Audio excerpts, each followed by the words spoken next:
Good afternoon, everyone. I want to thank everyone who's here and joined us. Today, we're going to talk to Juanita Tamayo Lott. Juanita is an original San Francisco state striker, and she played an instrumental role in the creation of the College of Ethnic Studies. When Juanita came to college, the student population was 78% white. Many of the students of color felt frustrated, not just by the lack of diversity among students, but by the university's Eurocentric curriculum as well. Working together and inspired by local labor and community organized, they formed the Third World Liberation Front and began to dream of an inclusive and transformed college. A poet as well as an activist, Juanita helped found San Francisco State's landmark College of Ethnic Studies before moving on to a long career in Washington, D.C. As a federal demographer, she played key roles on every decennial census from the 1980s into 2010. Juanita directed the Office of Asian American Affairs in the 1970s for the U.S. Department of Health, Education, and Welfare. Juanita retired from the U.S. Census Bureau in Washington, D.C. after planning the 2010 census. Her most recent book about the strike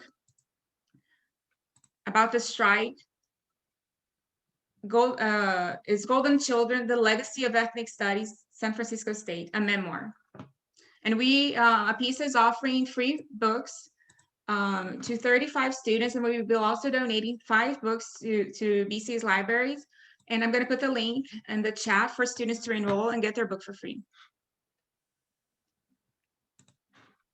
So Juanita, the floor is yours.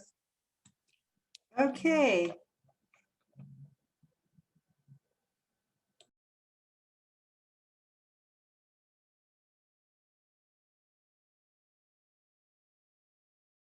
Just wait a second, Juanita. I think you're muted. Let me unmute you.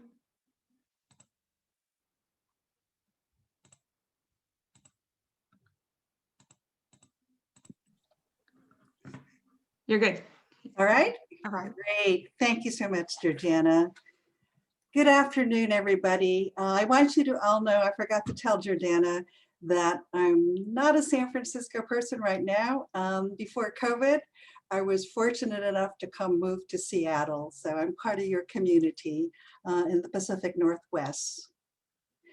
Thank you for letting me be part of Bellevue College's commemoration and celebration of Asian Pacific American Heritage Month.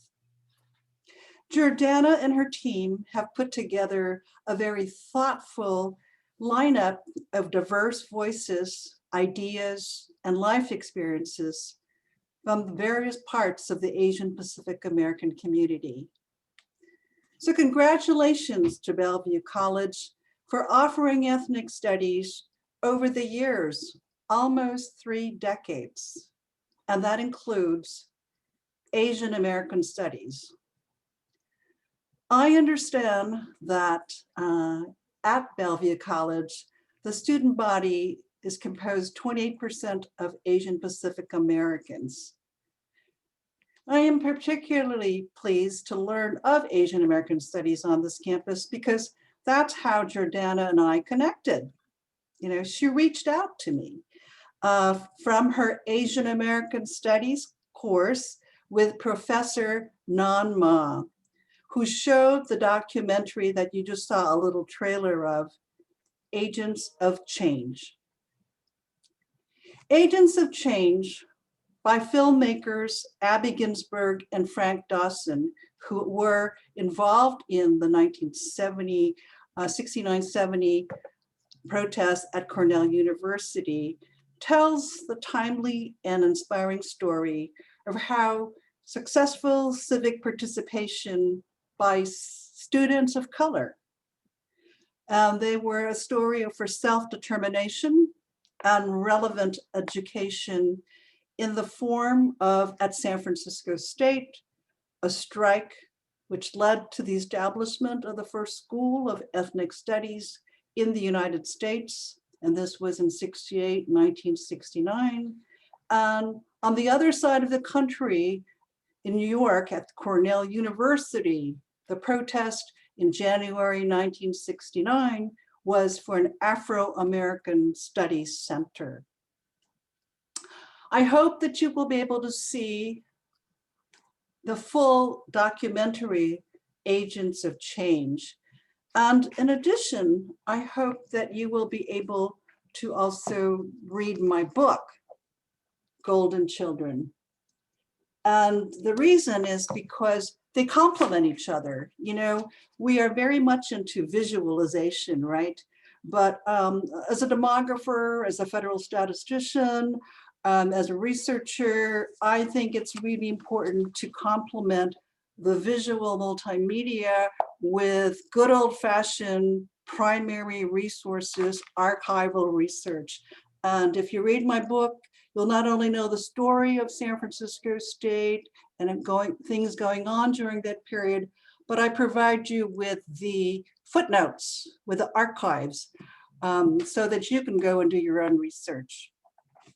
Because I still think it's important for us not just to have visual and other multi-social media points of view, but to be scholars, to be intellectuals, to be researchers, because that's what we were. We were activists, but we were also scholars.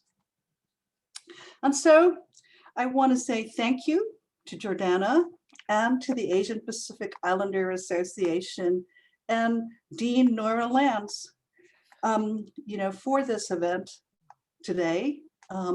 As Jordana said, you know, there are copies of my book available, but I also want to put a plug in for my publisher. This will be my only commercial. East Wind Books of Berkeley is an independent community-based organization, bookstore in Berkeley.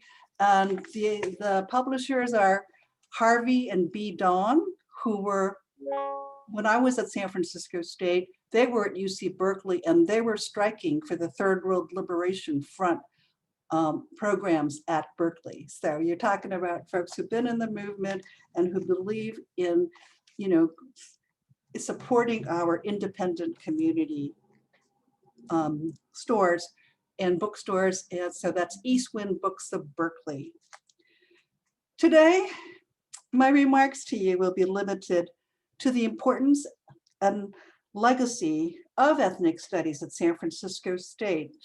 Though, you know, be aware that in that time period, it wasn't just Cornell and but all these other universities across the country. We were all coming together, united in solidarity. So let me tell you first about 1968, the 1960s, you know, the 1960s, 1968, 69 particularly. First, I'm going to talk about the importance and relevance of ethnic studies in this time period. And after that, I will provide you with the importance and relevance of ethnic studies in 2021 and the future. And I say that because we have come with over 50 years of ethnic studies. And I see you today, the students, the faculty. I know there's also people from the community at large who are in this historical civic moment that I want you to be around, to be the people who think now and act now so that ethnic studies will continue 50 years from now. 50 years from now is not that far away, but we need you to be the stewards, to be the witnesses, to be the hopeful, courageous bearers, to make sure that we can continue in this legacy. And then my third and final point will be to discuss the guiding principles that, you know, that formed us at San Francisco State, and I think are relevant to today, and then also a call to action. Because, you know, you have to go beyond the campus. I'm telling this specifically to students and faculty and staff, that research and analysis are great, but they must go beyond to organizing and mobilization that unites us as an American people, not ethnic groups, but as Americans, the American people, so that we become a more perfect union. Now, the importance and legacy of ethnic studies in San Francisco State in 1968, 69 I was 20 years old then. I just transferred from City College. I didn't know what was going on. There was a strike on campus. So, it's always the young people, I think, who are the leaders. Jordana asked me to address the solidarity and success of the San Francisco State students during that time. That we have to look at moments of inspiration, of hope, and the fact that we won, and we will continue to win. It's how people of different backgrounds, different life experiences and perspectives united. We united under the leadership of minority students, of the BSU, the Black Student Union, and the TWLF, the Third World Liberation Front, to successfully wage the longest student-led strike in US history. We went on strike for 5 months, from November 1968 to March 1969. We protested, we marched, rain or shine, every day and night. And it wasn't just students. It was faculty, it was staff, it was our parents, it was business people, it was our faith leaders. We were all in this together. And the other thing we were going to do was we were going to make sure that we would achieve representation of minority students and faculty on campus, and to establish the School of Ethnic Studies. It's now called the College of Ethnic Studies, if you look at the San Francisco State University Ethnic Studies website. And as I say, it's over 52 years old now. And we started off with sticking together. I know ethnic studies in different parts of the country as I talk to different campuses. Sometimes it's a research center, sometimes it's one teacher, one professor, sometimes it's 3 classes, but they don't cover everything. They don't cover the people of color of the US. What we had then was the various groups. We also had a budget. We were able to negotiate a budget. We were able to make sure that one of the ways we had more students taking ethnic studies courses was we ensured from the very beginning in the fall of 1969 that ethnic studies courses, whether it be in Asian American studies, American Indian studies, Black studies, or La Raza studies, which is what we call the Latino Chicano population at that point, they would be graduation requirements, that in order to graduate, they would, ethnic studies courses would be required, would be eligible to meet your general education requirement. And so our goal then, and continues today, is the self-determination of the people of the United States and relevant education for its children and future workforce. So let me provide you with the historical context. In the 1960s, San Francisco State was a microcosm of the 1960s social movements. And these social movements were not just in the United States. They were worldwide in different countries. And also, I think people forget that. We get so insular, we think just about ourselves, and we forget that we are world citizens, that we belong to something bigger than our little bubbles. So the movements that were going on at that point included, of course, the civil rights movement, which was in full bloom. The other thing that a lot of us on the West Coast were involved in, since the civil rights movement at that point was viewed primarily as a Southern movement, but we had historically Black college students come to the West Coast to teach us about civil rights. And so we were also involved, not just in the civil rights movement, but also the anti-Vietnam, anti-war movement, the wars in Southeast Asia, the momentum to stop US involvement in other people's countries and other people's civil wars, that was just growing, the American people, and that built up over time. It took a long time, but we won, right? We stopped the war in Vietnam.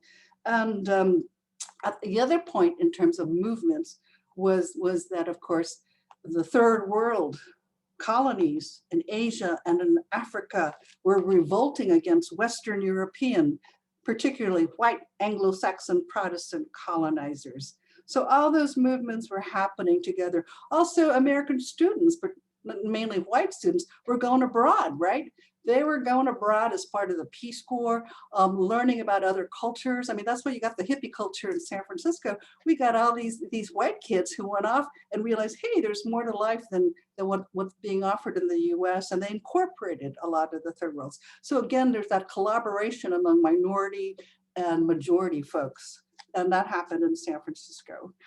At the same time, in the 1960s, in 1965, US immigration policies were relaxed, and that allowed prior systematically excluded populations, primarily non-white populations, to enter the US.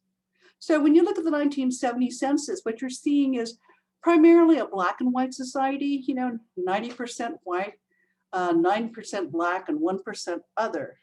That was 1970. But then what happens is the Immigration Act kicks in for more people that were systematically excluded are now included. And of course, we had the Vietnam War, and we had all these refugees coming into the United States.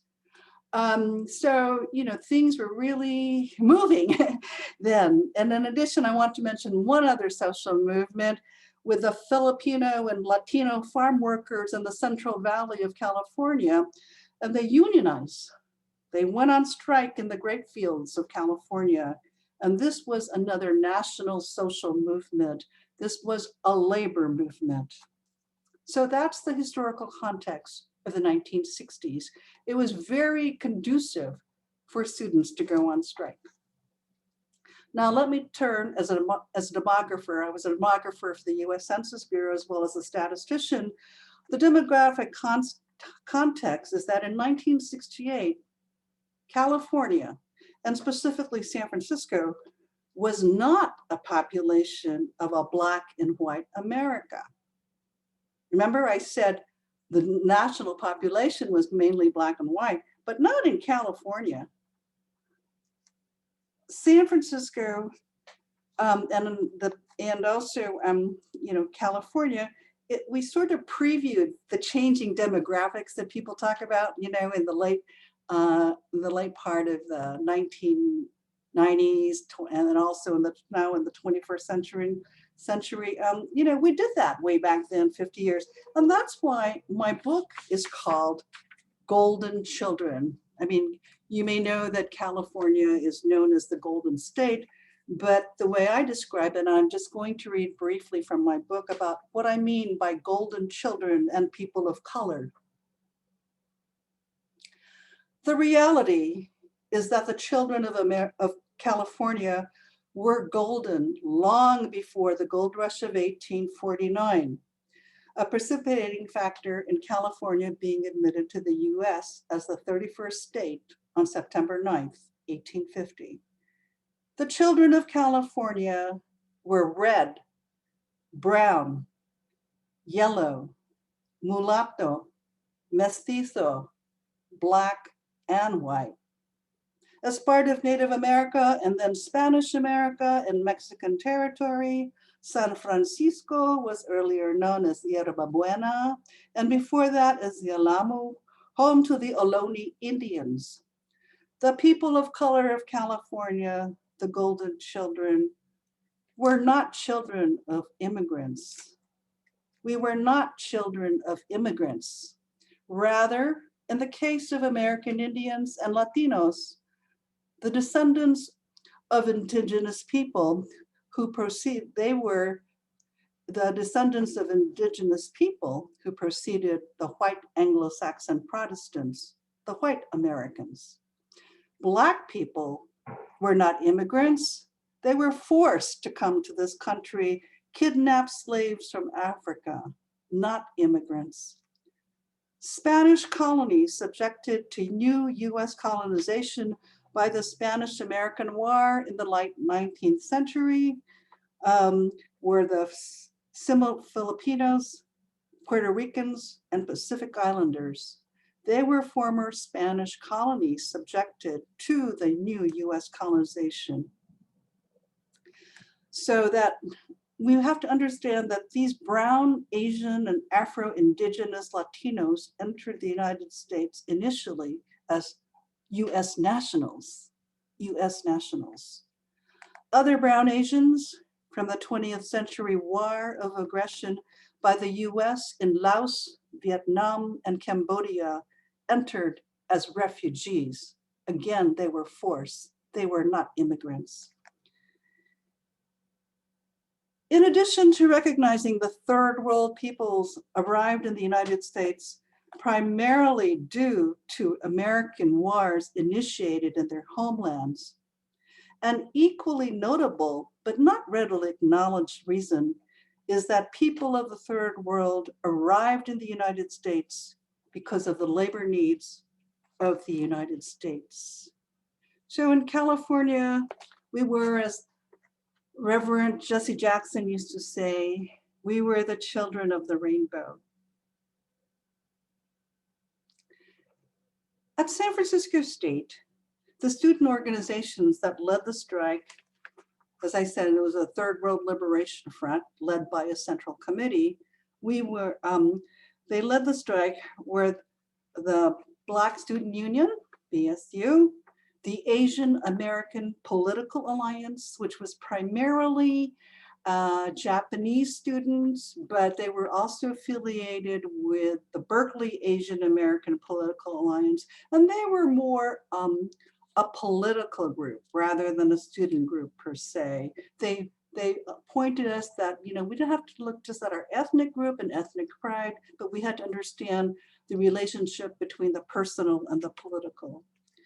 The other groups were the Intercollegiate Chinese for Social Action, the Latin American Student Organization, the Mexican American Student Confederation, and the Philippine American Collegiate Endeavor.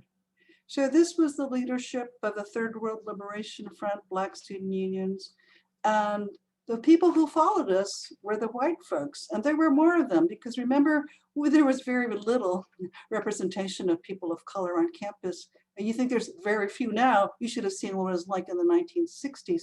So most of the people who went on strike were white. Most of the people who got arrested were white. And that's because of the demography of the campus at that time. But the interesting thing is that the white students and communities understood that they were going to follow the leadership of the people of color. And this was demonstrated by the Students for Democratic Society, SDS, and other progressive working white student groups. A lot of us, as I said, we were all involved in all these other social movements, so we understood that. And so our stress was collective leadership, was unity. You do not play with divide and conquer. And you didn't let egos get in the way and personalities. We didn't have spokespeople. In the Third World Liberation Front Central Committee, there was a rotating leadership. So different people spoke up. It was like every 4 to 6 months, there was someone who was a spokesperson, and individuals didn't go off and go off mission. It was like, this is who we are. This is what we're disciplined. This is our message. We are focused. It's not about you as a person. It's not about you as an ethnic group. It's about us together. And one of the things that had us going, in addition to the fact that there was a lot of social movement going on, is that people of color were involved with 3 legitimating institutions of power, very involved.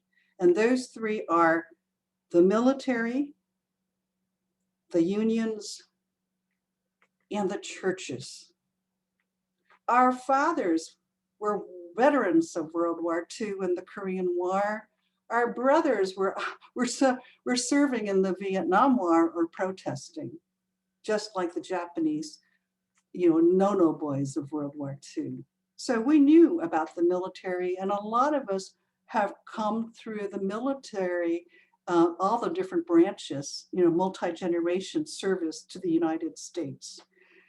So in the military, of course, you're very disciplined, you're very focused on the mission, and you understand that it's not about you, it's not about your organization, it's about the team, and each member of the team has a responsibility, and you don't go off on your own. You all stick together and you understand the hierarchy, the bureaucracy. There's really beauty in a bureaucracy if you understand how it works. And that also happened in the union movement. Of course, the labor movement, was really strong in the 30s. When people stuck together on the goal, on the mission, and who was responsible for what without trying to be personal about it. And in the churches, a lot of us come out of faith-based movement because of the social justice message. There's been a recent PBS documentary on the Black churches with Henry Louis Gates, how they were critical to the civil rights movement and continue to speak out. That happened with us because a lot of us, the immigrants in San Francisco, I won't call them immigrants, but the people of color in San Francisco, a lot of us came out of the Catholic faith. The Italians, the Spanish, the Filipinos, the Irish, we had that Catholic tradition. Again, it's the mission, it's something bigger than you. You sacrifice, you understand that things are going to be hard, but you stay united. And I think that really made a difference for us. The sad thing about right now in the United States is, we're not in that situation. So again, the idea was that, we are, additionally, what we had going for us was the strikers knew each other. We knew each other well because San Francisco is a small town. I mean, geographically, it's a peninsula. There's only so much room you can grow. And even though we lived in segregated neighborhoods, the neighborhoods were fluid in the sense that the muni, the public transportation, you could go to any part of the city. And, a lot of us were mixed. So things were, as I say, were fluid. You have the children of military soldiers, who brought war brides, foreign war brides from World War II, also from the Korean War, the Vietnam War. And then, of course, what happened is that we also had there were military brats. So people knew each other and they knew how to get along with different folks because you had to. And so my point here is that we were lucky because we were an organic organization.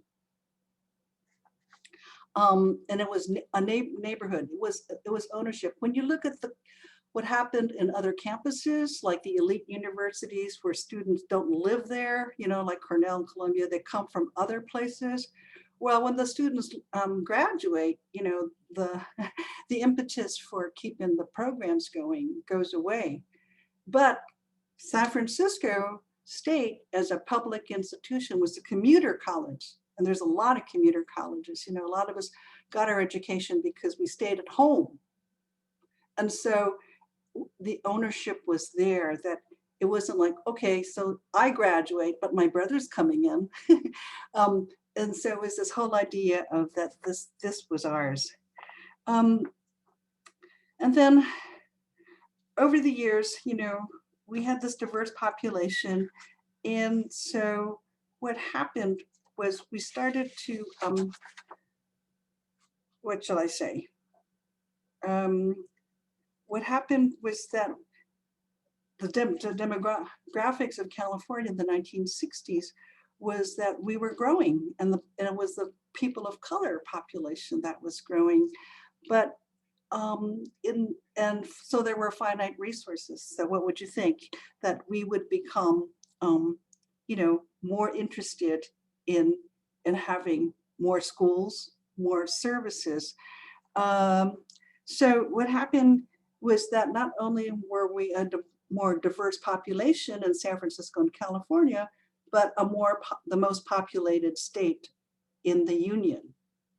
and that the resources, including access to higher education, you know, or even elementary and secondary schools, we had to think about. And now I think a lot of people don't realize that at that point in California history, public education was free. Public education in California was free from elementary school to the university, no tuition. So, you know, the idea now about having free universities or free community colleges, it's not a new concept. That's how we used to be, because we used to think that our children were an investment in the future. Our children are our most important resource. That was the thinking then. Of course, that has changed over time. And so what happened is, instead of expanding resources, the powers that be decided they were going to limit, limit admission to higher education.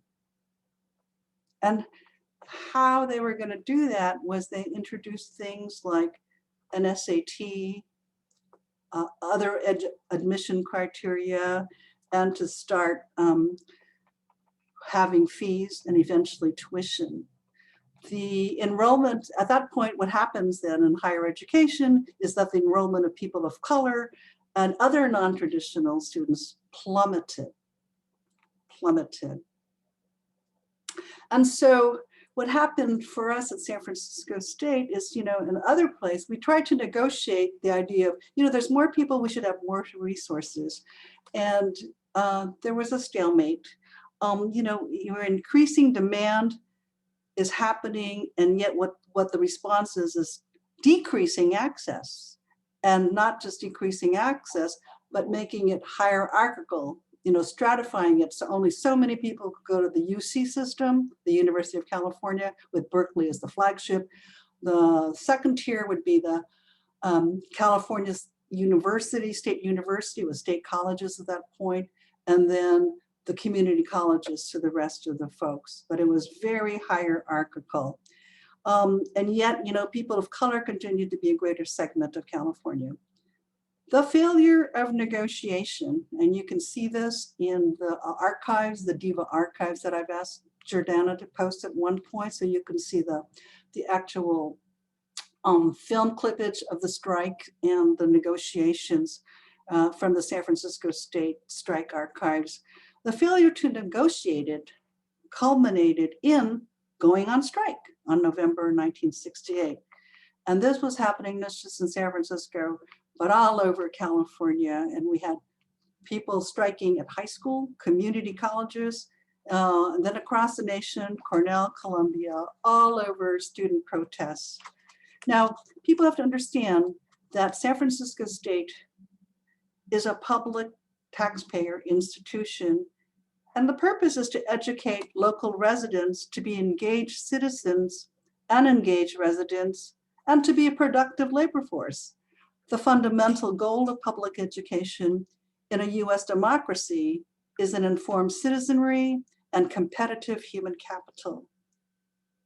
Our youth and their education, as I said previously, are an investment in the future. They're not an entitlement. The importance and legacy of ethnic studies at San Francisco State in 68, 69 is not only that it named the problem of unequal and inequitable access and representation in higher education, but it provided a solution by creating the new discipline and profession of ethnic studies. Furthermore, the strike established ethnic studies on many levels. First, in order to succeed, you must be clear about your goal, about your mission. And our goal was self-determination and relevant education. We were focused. Second, that we wanted tangible results. Originally, there were 15 demands of the Third World Liberation Front, 10 related to Black studies and 5 related to Third World studies. We didn't get them all. The 15 demands were not all accepted, but we did get the most important, which is greater representation of people of color on campus, and the College of Ethnic Studies. And what that taught us is that, you have to be able to sit down, to discuss, to come to consensus, to look at the things that we can agree to and make that the priority and make that our reason for unifying. And third, the strike leadership, and I've alluded to this, the strike leadership with the Third World Liberation Front Central Committee, but also the leadership of the people who created the School of Ethnic Studies, including the administration, were disciplined. We were united. And the stress was collective leadership. And also, I think the other thing was that our supporters were vast. We had people from all over the country, our parents, our faculty, everyone came over. And I wanted, also we have had a negotiating committee. When it comes down to the strike, it's like, we have to end this somehow, and we have to end it so that it's a win-win for everyone. And we had tangible results, like I said, greater representation in the College of Ethnic Studies. But this happened with great sacrifices. It was tremendous sacrifices, both personally and collectively. The whole idea of standing up and believing something, but then you might get arrested. People got arrested, hundreds of people got arrested. Some people were imprisoned. Some people, at least a couple, were deported, foreign students. And then there were losses of like financial aid and losses of jobs by both students and faculty. And a lot of these faculty were young minority faculty who didn't even have tenure. So the great sacrifice, but you have a great victory. And so I wanted to say a little bit about the people who supported us. The parents and community supported us. Our community leaders from nonprofit groups, neighborhood associations, churches, synagogues, union leaders, and they were involved also in fundraising for legal defense bail bonds and identifying potential staff and faculty for the School of Ethnic Studies. So this is a really critical point, because the College of Ethnic Studies was not created by academics. It's not something academic. It comes from the life experiences and collective history of people in the real world.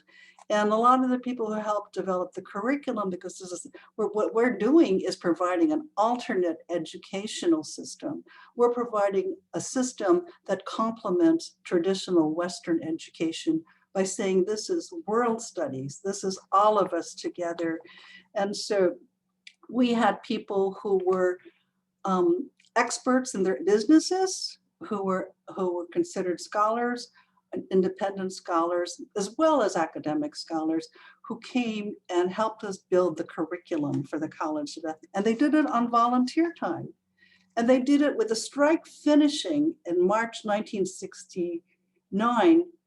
We worked all through that spring into the summer without pay, so that we could have, in fall 1969, the School of Ethnic Studies.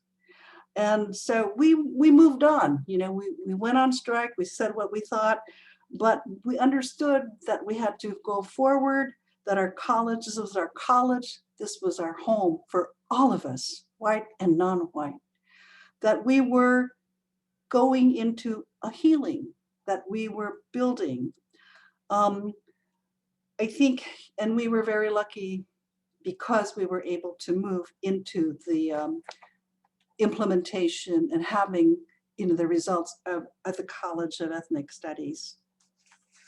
I think that's really important to realize when you go into a movement and want something, is that you have something tangible and everybody wins.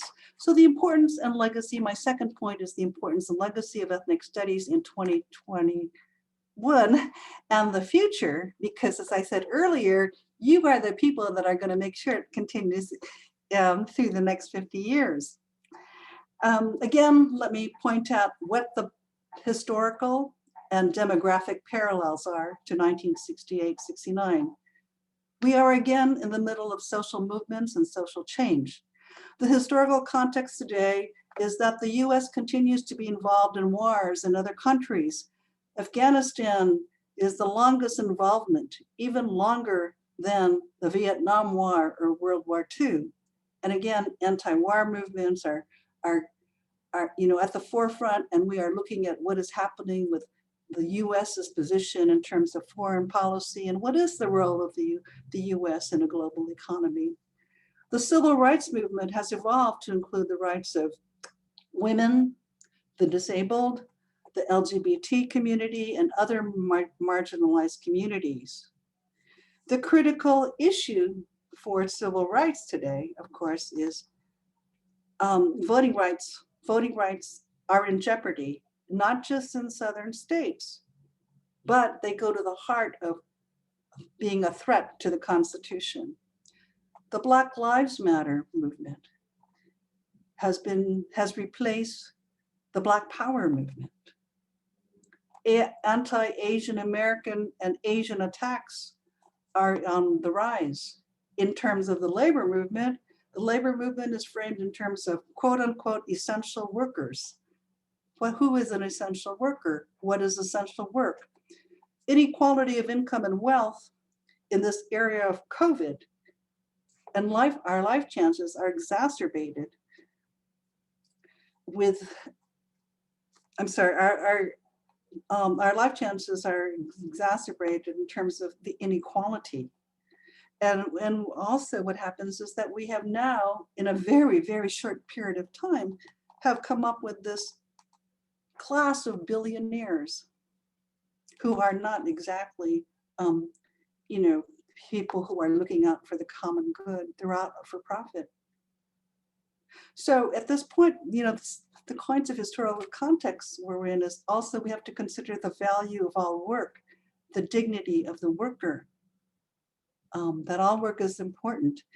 And that's a big issue in terms of what's going to happen in history, in terms of our ability to take care of ourselves. The demographic context today is that the US population is not growing. The US population is not growing. The white and Black populations are diminishing. White and Black populations are diminishing. The growth is in Asian, Hispanic, and mixed race groups, especially in terms of America's children and future labor force. And the US will have difficulty competing because we only have 330 million people. China has over 1 billion, so does India. When you look at the top 10% of each of our countries, that's 33 million Americans against 100 million each of Indians, Asian Indians, and Chinese. So again, as in the 1960s, ethnic studies in 2021 and the future will again, repeat historical and respond to historical and demographic challenges because we are a new area of study with different perspectives and intellectual traditions that are holistic. They are holistic, they are interdisciplinary. Ethnic studies is about synthesis, not analysis. It brings together people of different cultures and languages. It challenges academic elitism, specialization, exclusion, and the ivory tower. If the US survives as a democracy that places the Constitution and Bill of Rights and the common good, the public good, its score, then, in my view, ethnic studies is imperative in every aspect of society. From ethnic studies, as we had our first graduates in the 1970s, students went on into the serving professions, social work, healthcare, education, and the law. And for 2021, this will continue. In addition, they're very involved in STEM, science, technology, engineering, and math, but also STEAM. The A in STEM is arts, literature, humanities. Over the decades, people of color have enriched the American society, and also because we have a diaspora perspective. We understand that things are moving globally. And this kind of value, this kind of understanding is critical for the US to compete globally, economically, and to provide a model of representative democracy for the common good and the will of the people. Let me just mention four enduring principles, because I know we're running out of time. First, the enduring principles that kept us going in the 1960s, and I think make a lot of sense for today if we're going to have solidarity and unity as an American people with so many different ethnic groups. The first enduring principle is we the people. We the people, from the preamble of the United States Constitution. We the people means all the people. Ethnic studies meant education that encompasses the experiences and contributions of all Americans, past, present, and to come. The idea is big and inclusive. It's not just third world studies, but world studies. The second principle is serve the people. Serve the people. Ethnic studies as public education is not a privilege. It is a public good to serve all the people. Now ethnic studies is growing at the elementary and secondary levels. In California, it's required, no longer limited to just colleges and universities. Why? Because it's too late and most people don't get to go to higher education. You have to start in pre-K. Third principle, a people united can never be defeated. A people united can never be defeated. Remember that. That we were successful at the BSU TWLF strike because all these different actors came together and stayed focused. And most importantly, we shared sacrifice. It was shared sacrifice across minority and whites. Fourth and last principle is failure is not an option. Failure is not an option. We can win. We will win. From 1968 to the present, this is a guiding principle, not just for advocates of ethnic studies, but for anybody who wants to make a more perfect union. And as we challenge the corporate model of higher education in ethnic studies, advocates and beneficiaries and supporters can reflect on these principles. In closing, the call to action for you all is go from the campus and educational system, go beyond research and analysis, go and you get together with other folks that are different from you, that have different perspectives, organize and mobilize in ways that unite us as an American people toward a more perfect union. Closing, in the words of one of our future APIA heritage speakers on May 21st, Kim Pha, who is also known as the Napalm Girl from the Vietnam War, what she tells us and what we can carry out as we unite as an American people is love is more powerful than any weapon. Thank you. Thank you so much, Juanita. It's always a pleasure. I've been listening to some videos of you online, and it's always moving and touching. And I think that the message that you bring is so important, and it speaks to me, and I believe to our audience today in so many ways. So I want to thank you. I also would like to take this moment to thank Professor Nan Ma, who's here today watching us. She was my professor of in cultural ethnic studies here in Bellevue College, and I learned so much from her generosity, and she's just a brilliant, wonderful person. And even not being API, I was able to make so many connections and learn so much about the API community, and even learn that the benefits that I've had from API advocacy and the rights that I myself personally have exercised because of API advocacy. So I would like to take this moment to thank Professor Nan Ma and you also, because none of this would be possible without your sacrifice and without your colleagues' sacrifices to implement cultural and ethnic studies and to fight for it. So I would like to go to our questions. So the first one is from Andres Tangelin. I apologize if I'm not pronouncing it correct. And he asks, what was the educational role, mission of San Francisco State to the community at that time? Has it changed? Okay, the role at that time of the whole idea of public education and higher education in California was to educate and inform citizenry, so that we can participate in the United States civic world, and also because labor force, so that we would be the human capital, we would be the workers, the future workforce. And that's still pretty much what it is, I think. And if you go look at the website, we also talk about being active in social justice. And I say we because I am an alumni. So the second question we have is from Nora Lance, and she asks, the California State Universities requires all students to take 3 units of ethnic studies to graduate. What can other schools do to make it a requirement? And I would also like to add a little bit and ask, what are the benefits to students in having those requirements?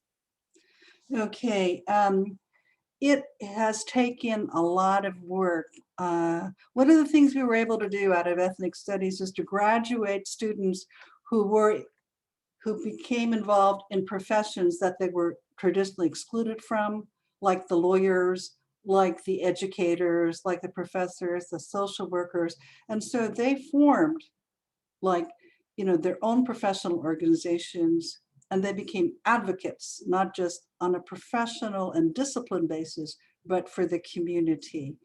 And I must say, the educator associations in California have been very vigorous about getting ethnic studies. Also politicians, because of course, some of the people that graduated also went into politics. And you do need your collaborators at every level, within the government, outside the government, the activists, the actors.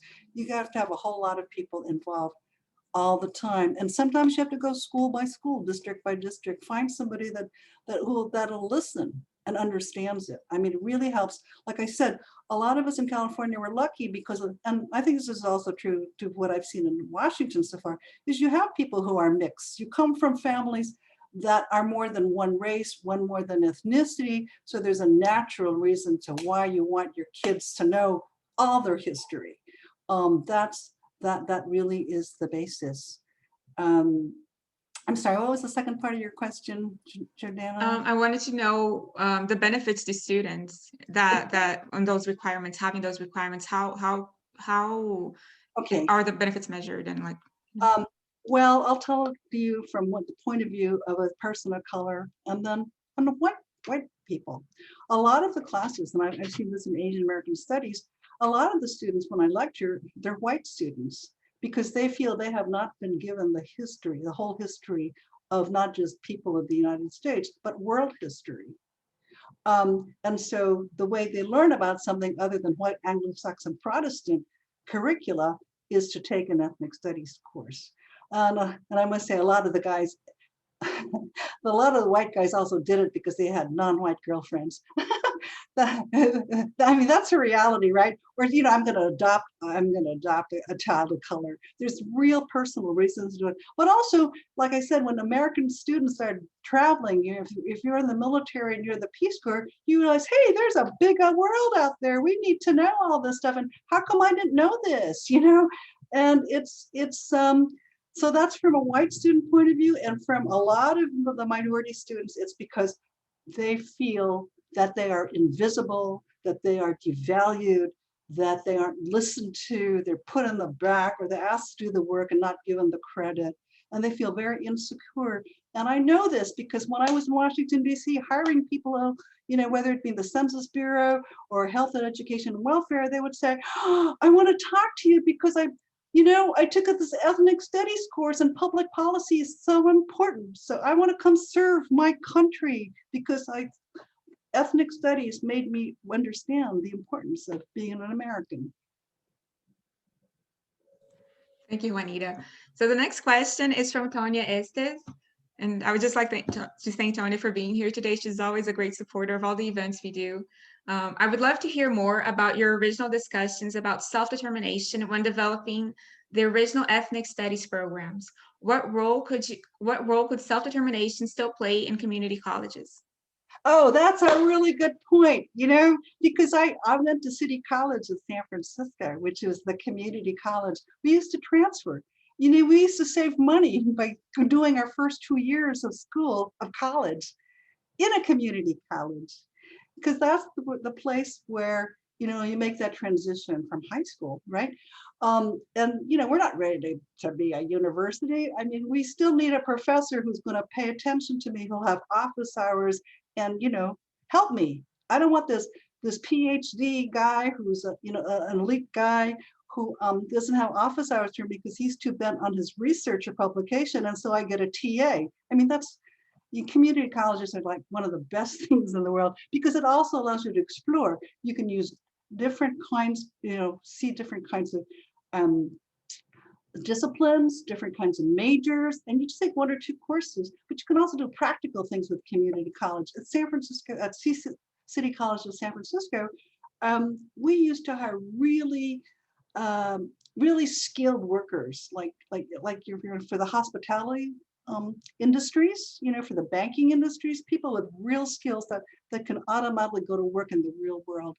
Plus, also, if you want to transfer to a 4-year college, you can do that. So I would always be a proponent of using your community colleges. I mean, they were there in the beginning, and they were sort of set aside. They're coming back again. And we can serve so many different kinds of populations at the community college. And then, people can branch out beyond that. Did that answer your question? I hope.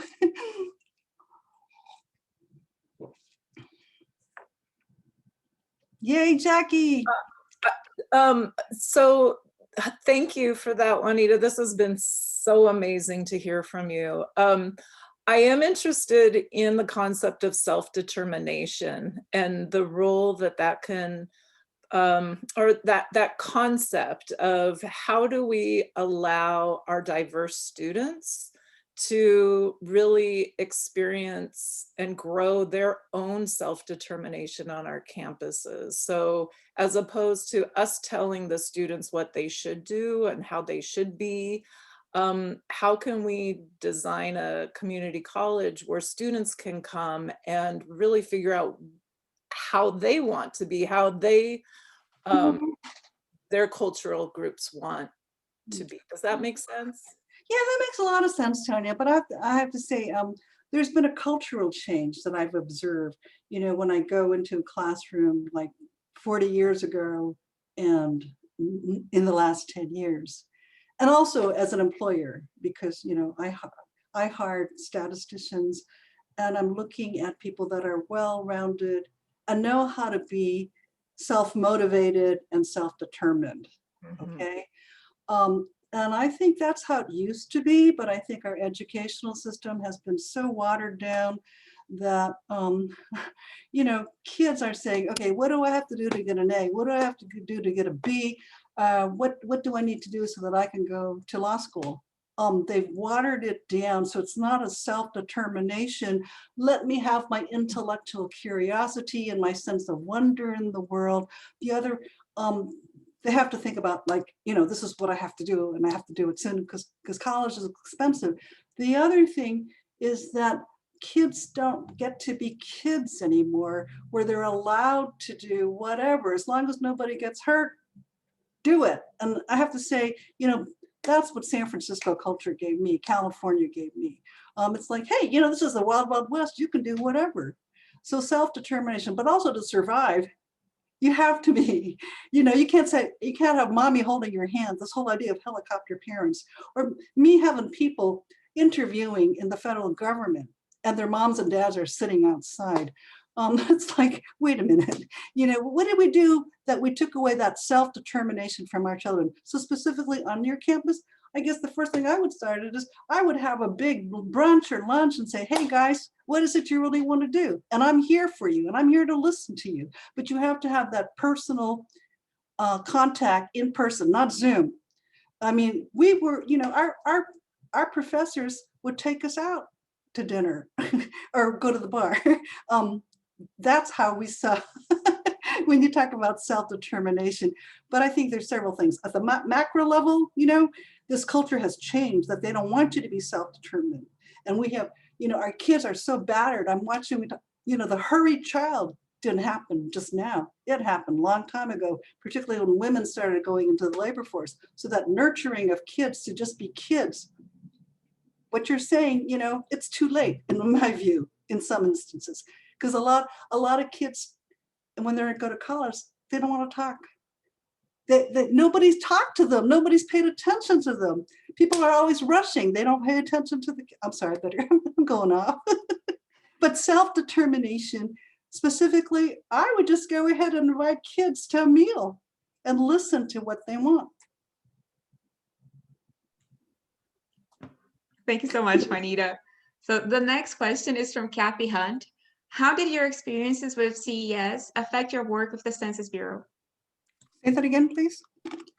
So how did your experiences with cultural ethnic studies affect your work with the Census Bureau? I'm so glad you asked that, because I got recruited, you know, at San Francisco State. All of a sudden, ethnic studies started to be incorporated on college campuses because the powers that be realized, hey, we can't have a revolution on all the campuses. We can't shut down the campuses, so we better throw them a few crumbs. And some of those few crumbs, as I said, you know, they'll give you a research center on Black studies, or they'll give you something on women's studies, or they'll hire a woman professor, but not on tenure track, right? But then what happened for me, for some of us, we got corralled, we got co-opted. That is, all these elite universities, and I say this in my book, places, you know, like Cornell, like Columbia, like the University of Chicago, like Stanford, like UCLA, UC Berkeley, came on campus and talked to the strike leaders and said, you know, you got a lot of ideas, but if you're going to make trouble, if you're going to make change, agents of change, we would rather have you in the system rather than outside. So a lot of us took that co-optation and went on to graduate school and professional school. I got to go to the University of Chicago as a demographer, full fellowship. I got the same fellowship that the white guys got. And I was treated, and because in demography and sociology, statistics, if you can do the math, I think there's more equalization, you know, for some reason. But then I went into the Census Bureau, and the Census Bureau, you know, my big goal was coming out of the strike was there are two systems in the United States that we can influence. One is the legal system, right? So a lot of my colleagues, a lot of my friends went into being lawyers. They're in the legal system. They're changing the law. You know, they're defending clients. I went into the other system, which is also really critical to the US, and that is the federal statistical system. And you know why? Because if you're not counted, you don't exist. The numbers matter. You know, at the end of the day, when people are fighting and saying, okay, let's do the numbers, you got to do the numbers. And so I was lucky enough to be involved in the Federal Statistical Agency and carry on my work that I'd started at San Francisco State to make sure that the racial and ethnic categories for the 1980 census, we planned this all through the 70s through the Office of Management and Budget, would reflect, you know, the US population. And that's why the Census Bureau is on top of all the stuff, you know, between now and in 2010 and 2020, because we knew that you got to look at the numbers. And I feel very grateful that I got to do that. Thank you, Juanita. The next question is from Henry Amaya. He wants to thank you for such a great presentation. And he asked, Juanita mentioned that the birth of ethnic studies was created by the people and not the academics. Now the field, for the most part, is academicized. What would be your recommendation to bring people back to be the owners of their own histories, cultures, in academy? That is a really good question. And, I worry, you know what I do? I tell people is don't go to graduate school unless somebody's going to pay you for it, like they did us in the 1970s. They paid us for it because higher education is an industry. It's corporate.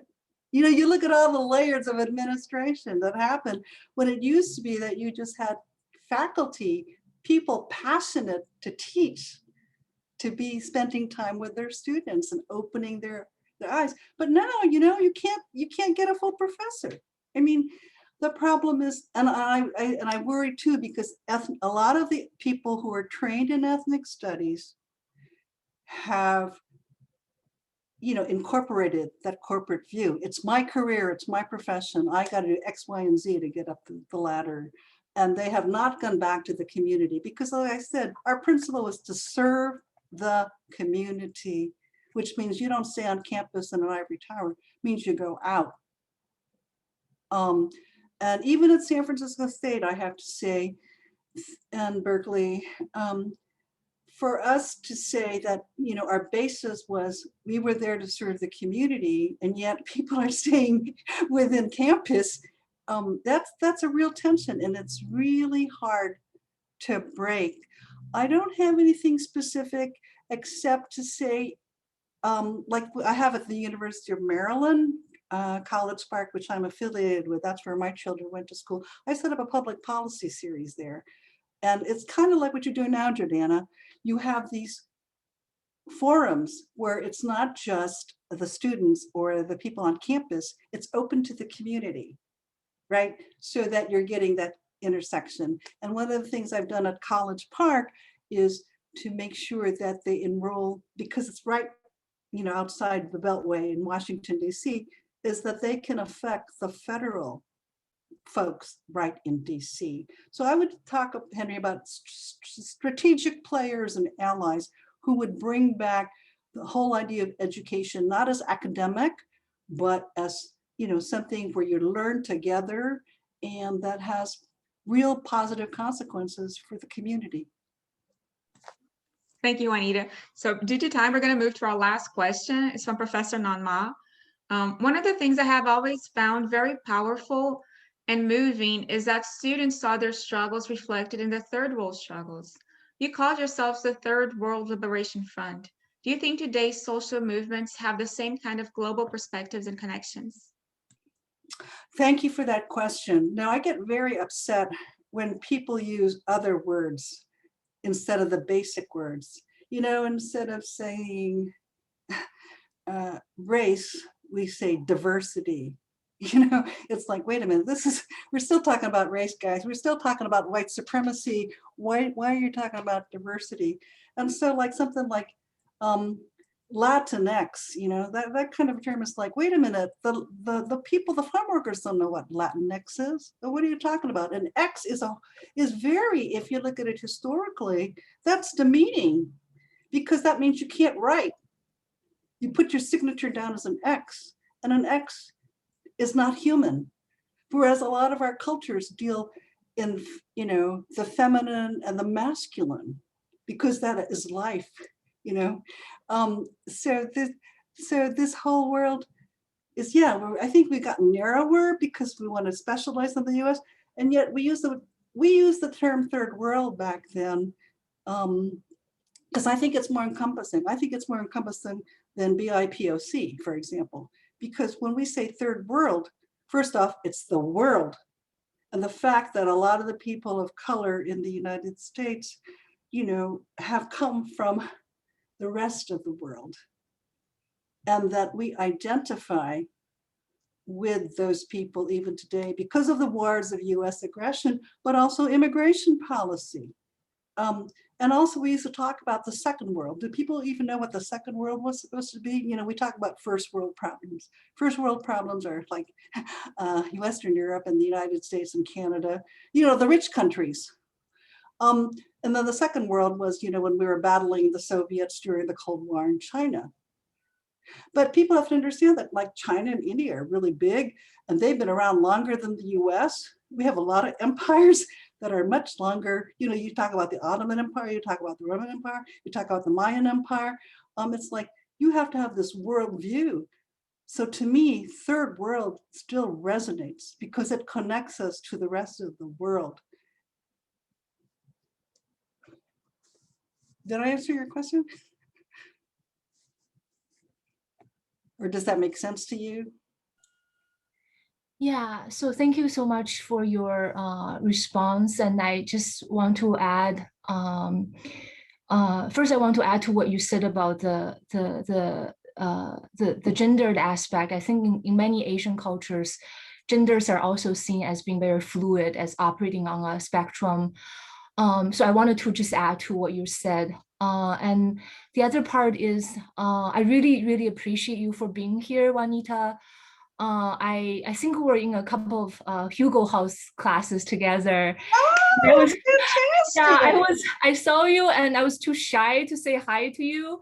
And then when I realized that you're in Seattle, I was like, okay, we need to bring you here because you and the strikers are my heroes. I grew up in Beijing, China.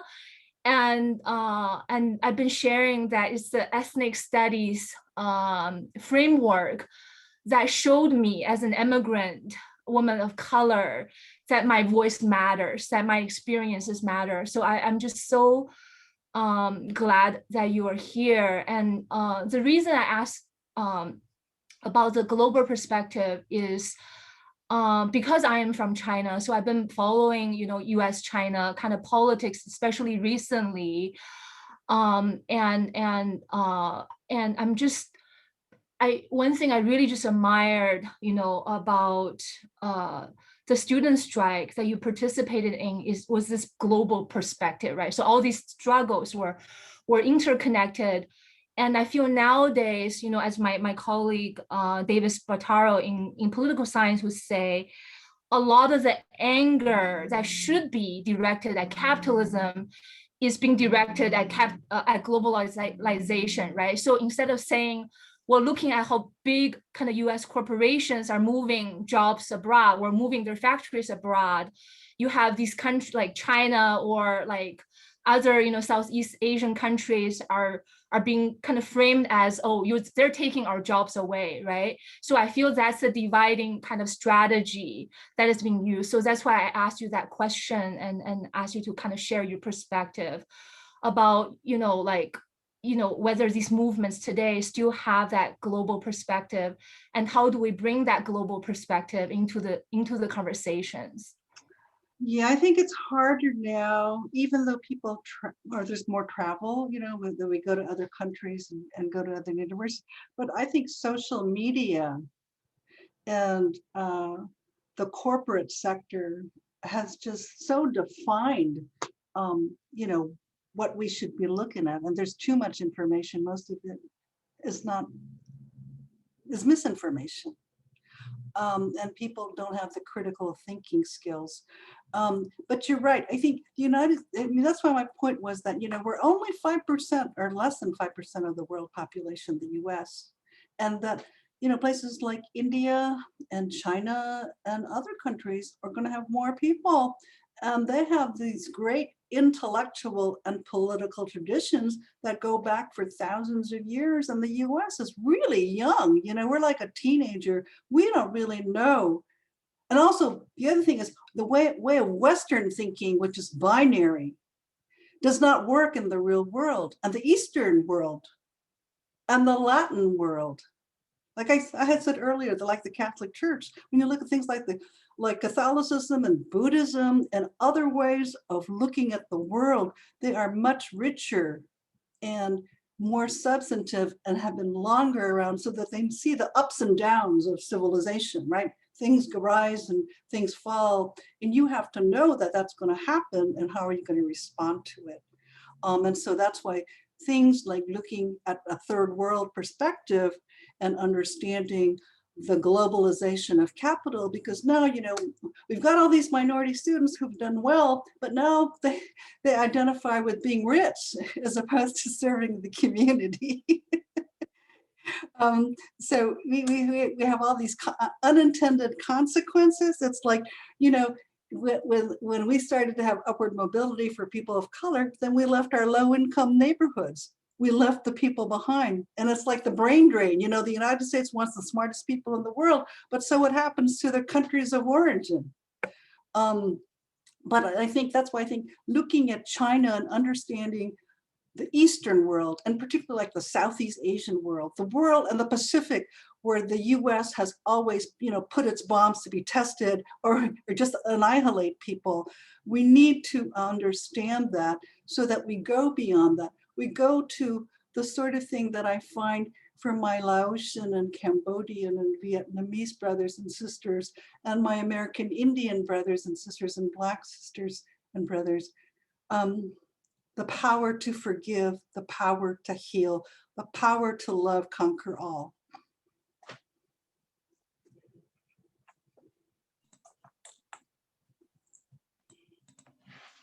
Thank you so much, Juanita. I just want to, from the bottom of my heart, thank you for being here today. Coming from a country that not normally doesn't do ethnic studies, but being also very mixed race, cultural and ethnic studies has been a life-change experience for me. And I want to thank you once again, and I want to thank you, Professor Nanma, for so generously teaching me, and all of my fellow students who absolutely adore Professor Nan. She's just wonderful. So I just want to thank the both of you. And you're both like women of color who inspire me to do better and be better. So thank you so much. Thank you. Thanks to all of you. And thank you, everyone. Yeah, I'm sorry. Do you want to say anything? I'm sorry. You know, I'll be back there backing you guys up. Thank you so much.